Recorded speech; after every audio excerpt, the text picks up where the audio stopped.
Olá a todos, sejam muito bem-vindos a um novo episódio aqui do Fala Fala. Hoje estou acompanhada da Sara e vamos fazer aqui uma visão do seu olhar criativo e da escrita no âmbito também do empreendedorismo, depois na literatura e nas artes. Antes de mais, Sara, muito obrigada por ter estado aqui hoje connosco, pela tua disponibilidade. Muito obrigada eu pelo convite. Para começar o episódio, eu gosto sempre de perceber como é que os convidados chegaram onde chegaram até hoje e, portanto, eu acho que é sempre interessante começar por perceber como é que a tua formação e a trajetória, que mistura o design, a literatura e o ativismo, se deu aqui e como é que tu juntaste este teu percurso multidisciplinar e de que forma é que também a tua formação em design de comunicação influenciou a tua forma de escrever e de pensar aqui o papel da arte na sociedade. Tens aqui um percurso muito vasto e, portanto, como é que surgiu aqui este percurso multidisciplinar? Então, eu acho que nós, qualquer pessoa, portanto, nós seres humanos, somos pessoas bastante multidisciplinares, no sentido em que gostamos de muitas coisas. E acho que muitas vezes não nos permitimos a ver que uma só coisa tem várias áreas, porque há muito aquela questão de que se vais estudar uma coisa, vais ser essa coisa para sempre. Mas, na verdade, há um conjunto de áreas e de gostos que se cruzam uns com os outros. Eu costumo dizer que alguém que é só muito bom ou só olha para uma coisa à partida também não será excelente, porque é preciso ter uma visão mais ampla do mundo. E para mim, eu sempre fui muito apaixonada por livros, pelo livro enquanto objeto no seu todo. Portanto, o livro enquanto construção gráfica, fosse só as capas, quer seja o design, o interior, e o próprio conteúdo, portanto, o próprio trabalho literário. E no meu caso específico, essa multidisciplinariedade do design com a literatura vem um bocadinho daí, vem de tanto que eu nunca pensei propriamente em ser ou designer ou escritora, fui para Belas Artes por muito interesse, mas não a pensar especificamente só nos livros, e depois percebi que de facto há esta linha que se pode cruzar entre criar algo que quer esteticamente por fora e por dentro, acaba por se cruzar. E depois mesmo na infância tive um percurso, andei no Bando dos Gamusinos, que é uma escola de educação não formal na primária, que depois continuei na música, portanto sempre tive um percurso meio ligado a ramos artísticos diferentes, em que percebi que eles podiam e se deviam cruzar, não é? Porque mesmo a música tem poesia, às vezes, nem sempre, mas o teatro também nos ajuda com outras questões, mesmo que sejam de comunicação, etc.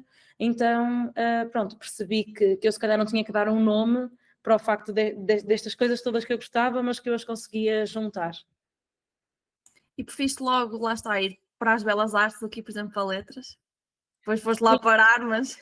Sim, eu fiz o secundário em artes e estava convencida de que o meu percurso seria sempre muito mais artístico nessa veia de produção de design ou do que fosse, porque na altura, quando fui, não estava, fui para design de comunicação, mas não tinha totalmente a certeza de que ramo, por exemplo, estive bastante inclinada para fotografia e depois acabei por não desenvolver tanto isso, mas fez muito sentido e influenciou muito o meu ter ido para Belas Artes para conhecer muita coisa, para ver muita coisa que de facto depois tem uma influência muito grande naquilo que é a Sara que escreve, e também me deu alguma liberdade, antes de ir para letras, de eu criar uma relação mais particular com os livros, minha, e depois quando fui fazer o mestrado, aí já ser uma coisa mais objetiva e académica, mas eu já tinha esta relação prévia e mais livre, não tanto,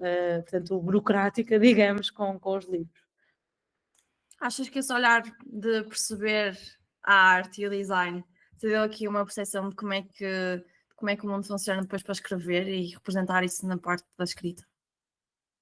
Sim, eu acho que escrever é sempre, mesmo que não em tudo, é um processo bastante autobiográfico, no sentido em que nós escrevemos sobre aquilo que conhecemos. Aquilo que conhecemos não é necessariamente aquilo que nós vivemos ou experienciamos, é aquilo que lemos, vemos, ouvimos, etc. Então, claro que há referências, se calhar estéticas, em que eu penso quando estou a escrever, em que não as faria dessa forma se tivesse outro percurso, e isso acho que também é uma das coisas mais bonitas de quando lemos um livro e às vezes percebemos, vamos ler um bocadinho sobre o autor ou a autora e vemos, é biólogo, por exemplo. e descobrimos algumas coisinhas ali que fazem todo o sentido que o percurso daquela pessoa seja esse. Então diria que sim, mas acho que em mim não é tão fácil de encontrar, ou seja, encontraria mais facilmente noutras pessoas. Agora, como eu também não me releio muito, não sei se isso está tão presente, mas eu acredito que tem que estar, porque é um trabalho muito, por muito que seja pensado e trabalhado no sentido de criativo, é também muito honesto, portanto há muita coisa que certamente é muito equivale àquilo que eu sou, que eu vi, que aprendi, etc. Eu acho muito interessante percebermos aqui como é que as várias experiências pessoais e também artísticas e de que nós consumimos também depois influenciam esta produção artística. Olha, voltando aqui à parte da tua formação, eu gostava de perceber aqui relativamente aqui ao teu projeto de doutoramento, estás a desenvolver aqui um projeto de investigação participativa, juntas aqui a experiência de crianças e jovens que são filhos de pessoas presas. Como é que está a ser aqui este processo de desenvolver essa pesquisa e qual é a relação entre a tua prática literária e aqui este campo mais da educação, na psicologia? Eu acho que é um projeto muito interessante de perceber, neste contexto, como é que podemos aqui desenvolver essas produções. Uhum. Isso é uma boa pergunta, porque este projeto está a meio, não é? Estou a meio do meu doutoramento, mas na verdade, desde que eu fui para Belas Artes, eu já tinha um interesse numa coisa que eu não sabia o que era, não tinha nome para essa atividade. E depois fui descobrindo que ela existe, que são as práticas artísticas comunitárias ou a criação artística comunitária, que é de facto esta visão de o trabalho artístico intervir com e para diferentes comunidades, portanto, tentar de facto uma democratização cultural, um trabalho não hierárquico, ou uma tentativa de um trabalho não hierárquico, embora as pessoas tenham diferentes, portanto, papéis nesse trabalho na cultura, e já desde, portanto, também por alguns projetos que tinha feito em criança e jovem com os gamusinos. Depois, já em Belas Artes, o meu projeto de fim de curso foi trabalhado num lar e num centro de dia com a participação dos utentes desse lugar. Portanto, tive sempre este interesse de como é que se faz, como é que se produzem determinadas coisas, objetos artísticos com e para as comunidades, pensando no que é que as pessoas querem. Entretanto, ao mesmo tempo que fiz um mestrado em letras, fiz um curso de criação artística comunitária com a PEL, que é uma associação social e cultural do Porto, que trabalha precisamente muito bem e há muitos anos esta criação artística comunitária, e nesse curso fiz um estágio com um colega meu, com o Francisco Saraiva de Almeida, onde trabalhámos com um grupo de uma IPSS, com crianças de 4 aos 5 anos, onde muitas tinham pais ou mães em situação de reclusão. E percebi algumas atitudes nelas, alguns comportamentos que de facto achei que seria interessante explorar mais tarde, e sempre nesta vertente do impacto de uma educação artística com estas crianças e jovens, por ser a minha área de trabalho e por achar de facto que as artes têm este papel de criar espaços de liberdade. Eu não digo tanto empoderar, ou não gosto de falar de impacto, porque o impacto é uma coisa que eu não sei, eu acho que os impactos só se notam muitos anos depois, mas acho que de facto as artes permitem estes espaços de liberdade, de criação, de autoconhecimento, que muitas vezes dão mais oportunidades às pessoas de se tornarem cada vez mais aquilo que são. Elas próprias e de terem, de saberem que podem ser mais do que aquilo que se calhar às vezes lhes dizem que elas são, e portanto foi do meu interesse avançar com isto para o doutoramento e perceber aqui então como é que esta educação artística pode de facto ajudar ou não, ou que tipo de construções é que se fazem entre as artes e pessoas que muitas vezes julgam que as artes não são para elas mesmo. Nem digo tanto fazer, mas às vezes o ver. Eu, quando estive com estas crianças e jovens, elas viviam muito perto de um teatro, do Teatro Nacional São João, e não sabiam que aquilo era um teatro. Portanto, muito à partida também os espaços às vezes não estão abertos para estas pessoas, e é importante nós democratizarmos isso e dizer, não, qualquer pessoa pode ir ao teatro, não quer dizer necessariamente que queira fazer teatro, mas pode usufruir daquele espaço. Achas que ainda existe um afastamento aqui de certos grupos sociais e socioeconómicos da cultura? tentas também trabalhar para combater isso? Sim, acho que sim, sem dúvida, e acho que existem aqui 2 coisas, porque há eu não sei se ela é dramaturga especificamente, também ativista, mas é Edith Sher, se não me engano ela é argentina, e ela diz esta coisa, vou parafrasear muito mal, mas que há uma diferença muito grande entre fazer teatro com as comunidades ou para as comunidades.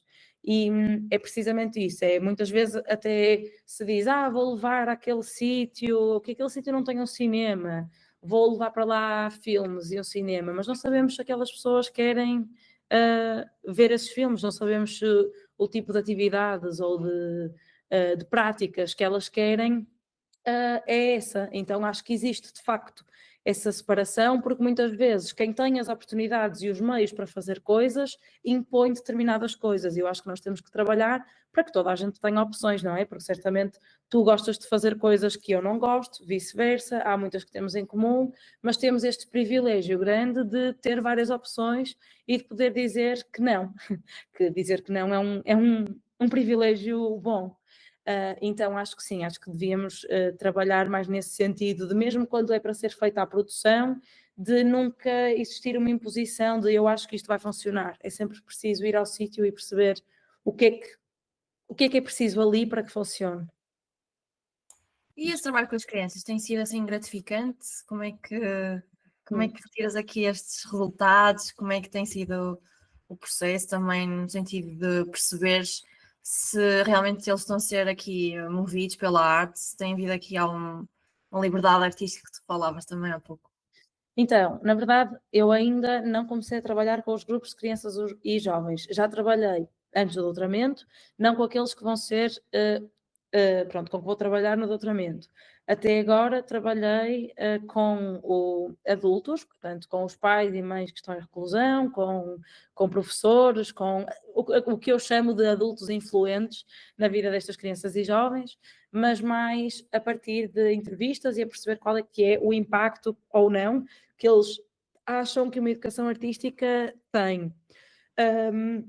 Entretanto, com isto tive a grande, portanto, o trabalho que eu nunca tinha feito de entrar nos estabelecimentos prisionais, perceber um determinado ritmo e regra que existe lá dentro, e acabei por não fazer só entrevistas, mas trabalhar também com um grupo de pais, o que é a paternidade lá dentro através da escrita. Portanto, de facto, criámos essa dinâmica, esse trabalho de como é que podemos, claro que eu depois, não é necessariamente obrigatório ser através da escrita, embora eu tenha levado propostas, e óbvio que eu levo sempre propostas a partir daquilo que eu domino mais, ou que acho que pode ser produtivo. Então, para já, vi esse, não digo tanto impacto, mas vi esse interesse e essa liberdade por parte dos pais, de contarem o que é para eles ser um pai em reclusão e serem eles a contar, não serem palavras postas na sua boca ou ideias que nós se calhar temos pré-concebidas por várias coisas. E acho que, de certa forma, foi importante o trabalho ter tido este rumo, porque agora quando trabalhar depois com as crianças e com os jovens, já vou ter um impacto diferente e uma opinião diferente daquilo que é também as experiências que os pais ou as mães delas vivem. Então eu queria que, ao ir trabalhar com elas desta vez, tivesse eu, se calhar, livre também de alguns preconceitos para que o trabalho fosse mais justo. Surpreendeu-te assim ler ou ouvir esses testemunhos? Sim, sim, surpreende-me sempre, no geral. Eu acho que nós vivemos tempos complicados e eu sou uma pessoa que sofre com isso, mas sou também muito otimista no sentido em que as pessoas surpreendem-me sempre. As pessoas têm uma capacidade muito bonita de nos surpreender com coisas muito simples às vezes, e surpreendeu-me imenso pela disponibilidade, portanto, uma coisa totalmente voluntária em que as pessoas quiseram sempre ir a todas as sessões, pela disponibilidade em ler, em ouvir, coisas que eu levava, trabalho muito a partir da poesia, portanto, partilhar com eles vários poemas, esta disponibilidade em ler, em entender, em descodificar à sua maneira, e depois aquilo que eles tinham a coragem de partilhar comigo e essa vontade de quererem partilhar, então foi muito positivo nesse sentido de ver que a criação estava a acontecer porque tinha que acontecer, não há, e depois não existir esta coisa do está bom ou está mau, não, estamos só a fazer, depois é que se vai limando as pontas para ter um objeto, mas o importante em muito dos momentos é a produção e ver que existe essa vontade de partilhar e de se contarem, não é? Das pessoas poderem todas ter um palco para mostrar a sua voz. Achas que a produção artística passa muito também por aí, pela produção livre? É assim que funciona o teu processo também de escrita? Como é que funciona? Sim, sim. Eu, pronto, Coisa mais pensada? particularmente, eu não tenho uma ideia e escrevo essa ideia. Não sou uma pessoa muito organizada, no sentido em que as minhas ideias nunca são organizadas, é uma ideia inicial e que depois corre sozinha. O que é que isto faz também? É que eu, se não gosto, vai para o lixo e não dou retoques nem nada. Se gosto, muito bem, vou tentar avançar com aquilo, embora que tudo o que eu escreva depois fique na gaveta alguns aninhos e só sai um tempo depois, mas isso é um processo parece que aquilo precisa de ficar ali quase como uma massa-mãe a crescer, mas eu não altero nada. Mas acho que essa liberdade também permite que o erro exista. Eu acho que o erro, no meu caso e em todos os casos, por muito que as pessoas o trabalhem de forma diferente, tem e deve existir. No meu caso, normalmente é, ok, isto errou, não vou mexer mais, vai para uma gaveta do lixo. Em muitos casos eu sei que escrever uma coisa, não é exatamente isto, mas vão trabalhando e limando em cima daquilo e, portanto, vão moldando o erro. No meu caso não tanto, mas acho que sim, acho que a liberdade permite os erros e isso é muito útil. Sara, além de escritora, também fundaste aqui, és cofundadora, aliás, da Trus Editora. Nesse ponto de vista do empreendedorismo, eu gostava de te perguntar como é que surgiu aqui a ideia de fundar uma editora com esse nome, com a vossa missão? Como é que tem sido aqui o processo de dar visibilidade a uma editora independente? Sabemos que o cenário português aqui na literatura é mais complicado às vezes. Como é que tem sido aqui este processo todo?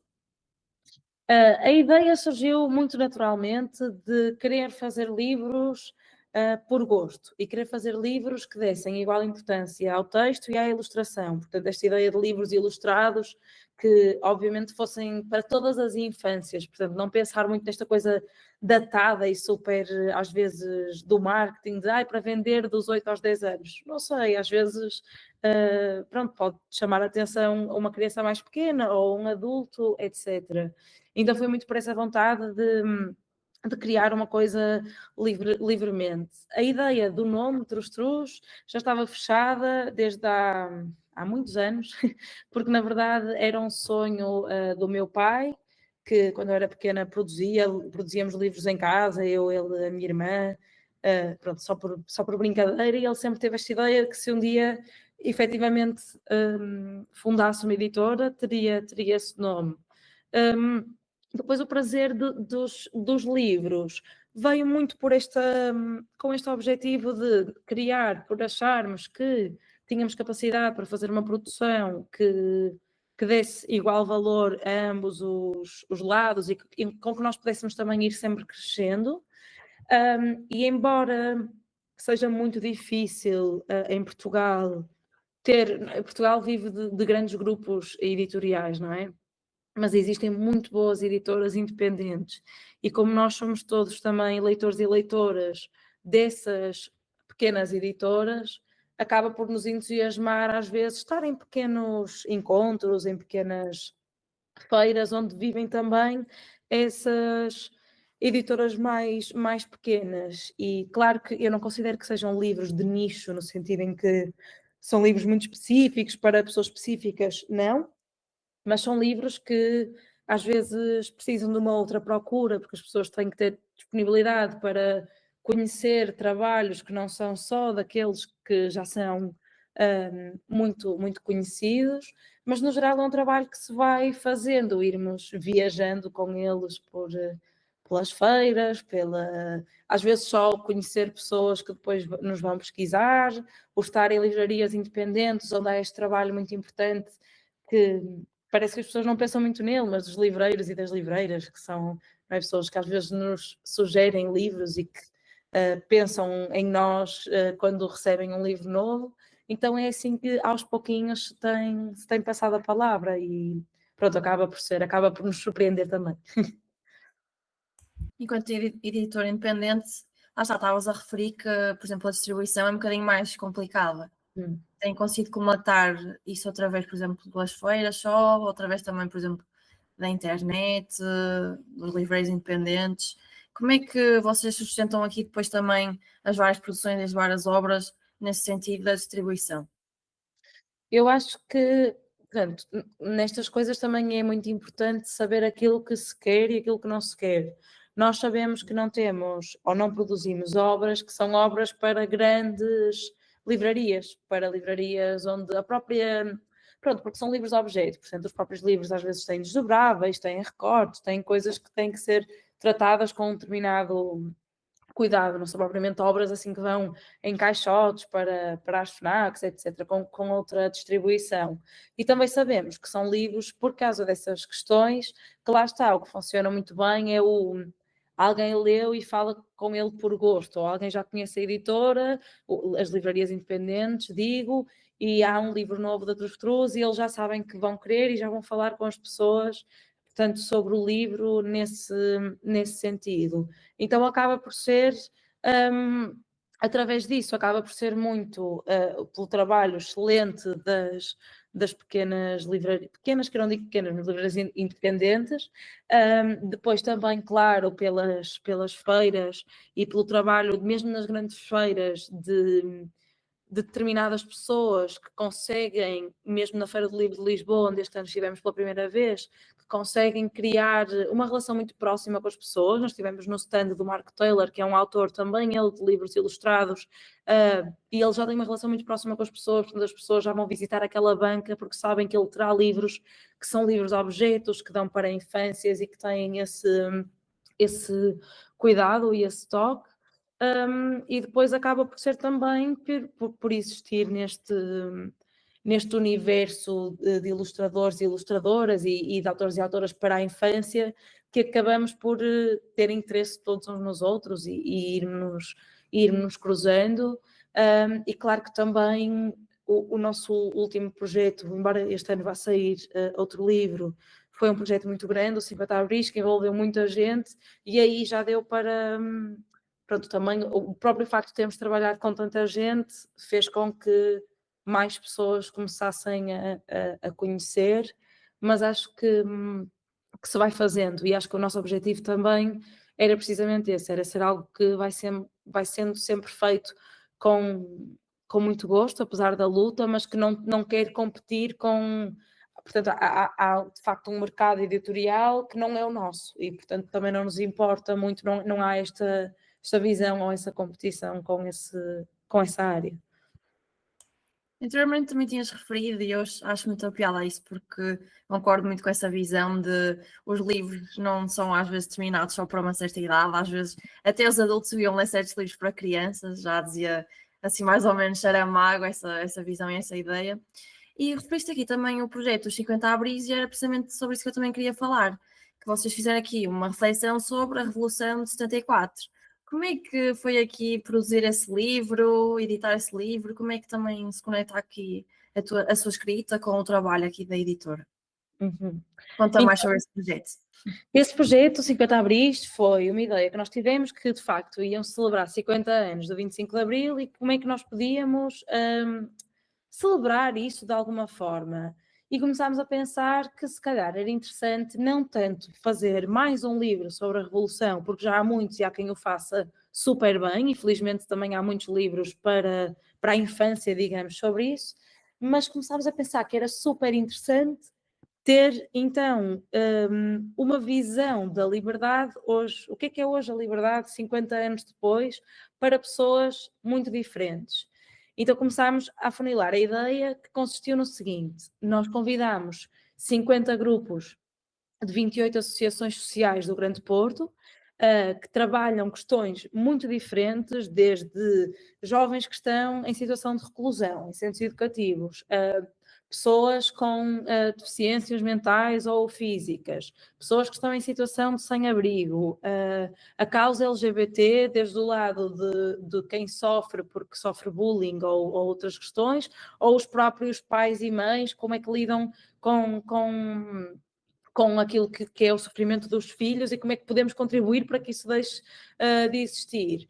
Então falámos com estas associações e dissemos, ok, convidámos 50 autores e autoras que trabalhem a escrita de forma muito diferente, desde poesia, teatro, prosa, uma escrita mais ensaística, e cada uma destas pessoas foi reunir com estes grupos e escrever um texto em conjunto sobre o que é a liberdade. Portanto, vamos pensar aqui em grupo o que é a liberdade, e depois funcionou assim. Foi pensado em conjunto, o autor e a autora tiveram mais ou menos 2 semanas para escrever o texto, depois voltámos ao grupo para o grupo dar a sua opinião, alterar aquilo que fosse preciso ser alterado, e foi assim que se fez, que se escreveram estes 50 textos em coautoria, que depois foram ilustrados por 50 artistas, também não necessariamente nacionais, mas que tivessem alguma relação com Portugal, no caso vivessem em Portugal, para ter esta obra, que depois também surgiu a ideia dela ser audiobook, porque um dos autores simplesmente é músico, e ele acabou por fazer uma música com os adolescentes com que trabalhou, então dissemos, então pronto, ok, então o livro tem que ter audiobook. Depois também tínhamos trabalhado com pessoas, por exemplo, eu calhei com um grupo onde um dos rapazes era invisual, então pensei, ok, como é que ele vai ter acesso ao texto depois? Então fez-nos sentido criar esses QR codes para o livro existir em audiobook, e foi um trabalho, acho que foi o maior trabalho de produção, de coordenação em que eu estive à frente, mas que deu muito gosto, mais por esta ideia de sentir que as pessoas se sentiam efetivamente convidadas para estar neste objeto, e a recepção delas ao objeto livre no fim, que nós chamamos sempre de projeto livre, só porque as pessoas de facto hoje veem um livro ali, mas ali estão meses e meses de encontros, de trabalho com imensa gente diferente, então para nós da equipe é muito difícil ver aquilo como só um livro, porque tem estes encontros por trás, tem toda a emoção que existe, e acho que de facto depois é uma visão bonita e diferente daquilo que é viver em Portugal 50 anos depois, e que tem vozes muito diferentes, porque é muito diferente eu, que nasci muito depois do 25 de Abril, qual é que é a minha perspectiva de liberdade agora, ou de falar com pessoas mais velhas, ou de falar com refugiados ou imigrantes, portanto todas as visões são bastante distintas, e isso é que nos mostra que de facto há muitas liberdades, e nós temos que criar espaços para que elas possam coexistir. Acho que é um projeto super interessante, e perceber também aqui como é que foi a coordenação depois colaborativa deste livro, que depois lutou num livro, mas é engraçado depois também perceber que, acho que é como em todas as obras, todos os trabalhos, há sempre muito backstage por detrás, muito trabalho de bastidores que às vezes as pessoas não percebem, e acho que é muito interessante teres aqui partilhado um bocadinho sobre esse livro. Gostei também de ouvir falar sobre a relação depois de convidar outros artistas. Gostava de perceber, e também já foste falando um bocadinho, como é que se complementa aqui a narrativa literária escrita com esta narrativa visual? Achas que é um pilar aqui muito importante também da tua editora, do teu trabalho? Sim, eu acho que é muito importante, e eu não gosto de dizer isto porque às vezes não... Pronto, isto fora de contexto cai mal, mas eu julgo um livro pela capa, no sentido em que eu acho que há uma preocupação estética também daquilo que é uma obra literária, e não é só pôr lá, só existir. Então, para mim, é muito importante que um livro possa oferecer às pessoas uma preocupação estética no seu todo, seja ela literária, seja ela só visual. Então, acho que existe muito esse gosto de efetivamente trabalhar estas questões. Eu, na parte visual, não sou uma pessoa que goste de trabalhar sozinha, gosto muito de trabalho de equipa. No geral, pronto, há coisas que na escrita são só minhas, há outras que são colaborativas e que eu gosto, mas na parte do design eu gosto muito desta questão mais colaborativa, então satisfaz-me muito poder trabalhar mais com ilustradoras, no caso, com a Luísa Coelho, com a Aurora Santana, em que elas trabalham as imagens e depois juntas nós podemos criar o design, mas nunca é uma coisa separada. Acho que nesse caso gosto muito desta visão mais ampla dos livros, ampla no sentido que tem mais olhos, não é? Então vemos de outra forma, enquanto que há coisas na escrita em que eu consigo ser mais individualista. Já que falaste da tua escrita, gostava agora de passar aqui a perceber um bocadinho sobre a tua nova obra, aliás, dos teus vários livros. Gostava de começar aqui pelo desformalizar o sujeito poético, que fala sobre a importância de questionar e desconstruir narrativas. E conta um pouco também sobre este livro, para dar aqui um bocadinho de contexto. Sim, Descolonizar o Sujeito Poético foi o meu primeiro livro de poemas, foi publicado pela Urutau em 2023, está agora em segunda edição. Foi um livro que eu fui construindo por questões, lá está, muito pessoais, de perceber um bocadinho os percursos da minha família e das minhas vivências. Acho que muita gente em Portugal tem pais que nasceram num país africano, ou um pai, e tem uma avó, se calhar, pronto, onde há este cruzamento, e eu sou uma dessas pessoas, então tinha algum interesse em perceber onde é que existe amor, ou como é que existe amor numa altura que foi tão complicada e tanto ódio, e num mundo que é tão, ainda hoje, racista. Mas foi feito de uma visão muito micro, muito pessoal, daquilo que é a minha família, daquilo que é a minha experiência, mas acho que a literatura tem toda a capacidade e todos os poderes de nos fazer pensar e repensar as coisas, e acho que escrever pode ser sempre este ato revolucionário, não só pelo ponto de vista de quem é que está a escrever, isso para mim é algo também muito importante, mas sobre aquilo que está a ser escrito. Então acho que nos ajuda sempre, e é importante vermos de onde é que estão a vir determinadas visões, e depois, claro, a poesia, como muitas outras áreas no âmbito da escrita, mas a poesia tem esta capacidade metafórica muito grande de nos deixar neste limbo entre a verdade e a mentira, ou o que quer que seja que isso signifique, e isso é muito poderoso, porque também dá asas a várias interpretações muito distintas, ou seja, eu escrevi o livro com uma intenção que se calhar não é a intenção com que as pessoas o recebem, e isso é fantástico na medida em que o leitor ou uma leitora escreve sempre outras coisas, por muito que venha discordar totalmente de mim, ou achar que aquilo não faz qualquer sentido, é o preço a pagar por expormos aquilo que escrevemos. E relativamente aqui ao Quem Tem Medo dos Santos da Casa, também foi assim questões pessoais, foi questões de liberdade aqui também artística? O que é que nos podes contar sobre esse livro, que é o teu mais recente livro? Sim, o Quem Tem Medo dos Santos da Casa é o meu primeiro romance. Primeiro, não sei se haverá segundo, mas espero que sim.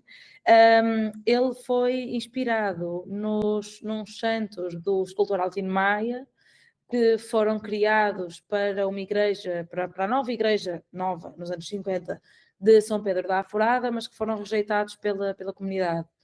O livro em si é todo fictício, portanto, isto foi uma inspiração base que eu tive quando me deparei, quando conheci esta história, e que automaticamente pensei nestes santos e na sua relação com uma mulher, e de como a mulher, ou o corpo da mulher, tem vindo a ser tão rejeitado, tem tido muitas exigências, tem tido muitas obrigações sobre ele, então automaticamente estas figuras vieram-me nesta personagem, e depois foi uma questão da história se ir desmontando e se ir escrevendo. Portanto, é a história de uma mulher a quem consideram bruxa, que acaba por ser uma amizade inusitada, e que vai falando muito das diferentes formas de termos fé, não necessariamente pensando em alguma religião ou não, e de liberdades e também de desigualdades. Pronto, e foi algo que me veio muito imediatamente como uma ideia atrás de um facto real, mas que depois a ideia não tem propriamente nada a ver. Foi escrito assim numa tirada, depois teve o seu tempo a maturar, depois entretanto recebeu um prémio e pronto, e agora existem livros, mas foi tudo tão espaçadamente que às vezes pensar no processo é pensar numa outra Sara há 5 anos atrás, o que também é bom, também me dá gosto. Sim, também é isso que eu estava a perceber um bocado. Foi um processo rápido escrever este romance. Normalmente os romances diz que são livros que demoram bastante tempo a escrever e depois também mesmo a editar. Às vezes até vai para leitores beta, não é? Tem sempre aquela questão toda editorial. Como é que este foi assim rápido? Foi mesmo um processo, se calhar, mais liberdade tua artística e depois houve aqui espaço para publicá-lo? Como é que funcionou? Sim, ele foi muito rápido para aquilo que eu tenho ouvido, que é o tempo de escrever, mais porque não era suposto, eu nunca me sentei a dizer vou escrever um romance. Eu até à data só tinha escrito poesia e contos. E isto era uma ideia para um conto que eu comecei a escrever e começou a ficar muito grande. E começou a ficar muito grande e depois eu percebi que, ok, vou acabar, ou seja, vou escrever até eu sentir que está acabado e vai ser aquilo que for, não sei muito bem. Escrevi mais ou menos em 3 meses, esteve o seu tempo parado, depois num acesso de reler coisas antigas ou que me estava a apetecer reler coisas antigas, desengavetei-o e enviei para o prémio Almada na altura, que tive pronto, uma sorte imensa em ganhar. E depois houve um interesse por parte da Dom Quixote dele ser publicado e sinceramente, embora eu odeie rever e pronto, porque eu não gosto de me reler, foi uma revisão bastante que eu posso ficar muito grata, porque de facto o grosso, nada foi alterado propriamente, foi aquela revisão de um olhar super atento e espetacular, que é o da Maria do Rosário Pedreira e da Madalena Escourido, um pouco mais tarde, mas foi só mais de preciosismos, de coisas que eu sei do que é que eu estou a falar, mas quem está a ler não sabe se a personagem X é porque muitas personagens não têm nome, então às vezes eu falo do pai e é preciso ser mais específica no pai de quem. Pronto, isto é um exemplo, mas nesse sentido, de facto, pá, não sei se voltarei a ter a mesma sorte de algo ser tão pouco alterado nesse sentido de capítulos não saírem de sítio, etc, etc. Mas também não sei se voltarei a escrever algo assim tão rápido. Vamos ver. Agora, nesta perspectiva, e quase para terminarmos aqui o nosso episódio, como tu tens esta visão tanto do empreendedorismo e do mercado de produção, também depois na parte mesmo da escrita literária e também de acompanhamento depois na parte do design destes processos literários, gostava de perguntar como é que visualizas aqui o futuro do mercado livreiro em Portugal nos próximos anos? Achas que vai haver mais espaço para editores independentes, por exemplo, a novos escritores?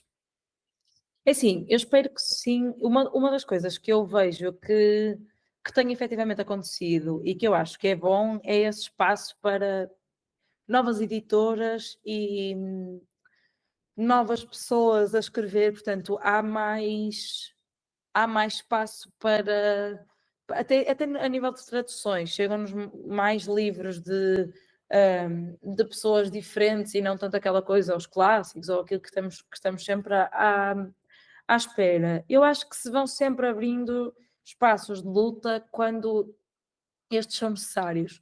Por exemplo, um exemplo próximo, a Urutau é uma editora que publica muita coisa, publica muitas pessoas diferentes e que encontrou de facto uma forma de vir aqui colmatar alguns autores e autoras que não estavam a ser publicados, começou só na poesia e hoje em dia já não é.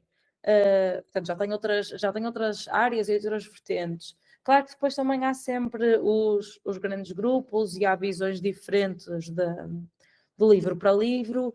O que eu acho é que cada vez mais, ao contrário do que está a ser a norma, que é vivermos muito ou escolhermos muito os livros pelo aquilo que nos aparece na internet por um determinado algoritmo ou essa criação dos Reels, etc, etc, acho que cada vez mais vai ser importante fazer um trabalho contrário, portanto, ir mais às escolas, fazer encontros onde as pessoas possam falar sobre os livros e estar ao vivo a falar sobre os livros, para não cairmos nesta coisa dos livros serem só ratings, do género, este livro aparece muito, muito na net, então eu vou comprar, mas não sei verdadeiramente nada sobre ele. Acho que eu espero pelo menos que se venham a criar, e eu vejo espaço para isso, porque há cada vez mais clubes do livro e etc. Então, que esses clubes do livro tenham um espaço para até convidar autores e autoras, existir esta conversa sobre a produção literária, sobre as diferenças e as diversidades da produção literária, não tanto como uma resposta só àquilo que nós achamos que o mundo quer porque está no marketing, mas uma resposta pessoal e de como é que nós podemos crescer com as obras também, porque acho isso importante para depois cada pessoa também ter o seu discernimento, não é? Que acho que nos dá, ler muito e ver muitas coisas, dá-nos uma capacidade de trabalhar a nossa própria opinião, não é? O nosso sentido crítico. Então, pronto, vejo e espero que se caminhe mais nesse sentido de encontros à volta dos livros e das palavras, e não tanto nesta questão super só pronto, digital, digamos, assim, resumidamente. Sim, porque às vezes até vemos muito marketing à volta de um livro e às vezes vai-se a ler e até nem se gosta e sai ao lado, mas vai sempre com a Sim, expectativa de comprar porque toda a gente está a ler ou porque se falou claro. muito de alguma coisa. Acho que Claro, e porque se vive muito esta ideia de criarmos determinadas imagens sobre um determinado autor ou autora, portanto, mais a pessoa em si do que propriamente a obra. E depois isso facilita, não é? A pessoa X lançou isto e ela é muito conhecida, então pronto, eu acho que tem que haver este espaço e esta disponibilidade das pessoas para lerem coisas novas e pessoas que nunca ouviram falar, etc., para também pá, não só abrir horizontes e ler outras pessoas com outras, nem digo só português ou portuguesas, mas às vezes até da própria língua portuguesa se lê pouco países africanos ou autores brasileiros, brasileiras, pronto. Mas, exato, existir esse culto mais à volta da própria literatura e do fazer literário, e não esse culto à volta de um determinado livro porque é best-seller não sei onde, ou porque a pessoa fez isto ou aquilo. Acho que isso é importante, e não desmerecendo, mas acho que é importante vender-se o trabalho através também, ele poder falar meio por si e não existir esta obrigatoriedade de pronto, tens que publicar de X em X vezes para aparecer. Acho que isso é importante, não interagir tanto com o mundo artístico como tem interagido. olha, gostei muito de ouvir aqui esta tua perspectiva. Antes de passarmos às recomendações culturais, que eu espero que também recomendes os teus livros para que toda a gente saia daqui a ler Sara Duarte Brandão, queria terminar aqui com a pergunta da Praxe, que encerro todos os episódios com ela, que é: quem é a Sara? Uf. Uma Essa escritora não pergunta, deve ser difícil responder assim uma pergunta mais filosófica. essa pergunta é difícil, mas eu diria que são muitas Saras. Ou seja, a Sara são várias. São várias Saras que já passaram por mim, e a que está hoje, a que é hoje, está sempre a tentar dar resposta a essas Saras. Eu acho que é assim que eu vejo. Ou está muitas vezes em diálogo com. A Sara é uma pessoa em diálogo com ela própria, com as Saras da infância, portanto, avançando sempre, olhando para o que é que as outras teriam feito de diferente ou não, para ir encontrando esse equilíbrio naquilo que é o caos de estarmos sempre a mudar e de nos adaptarmos ao mundo. Não sei se é uma resposta muito se responde à pergunta ou não, mas acho que é por aí. Eu acho uma boa resposta. Perceber que estamos sempre em transformação e em crescimento também. Sim.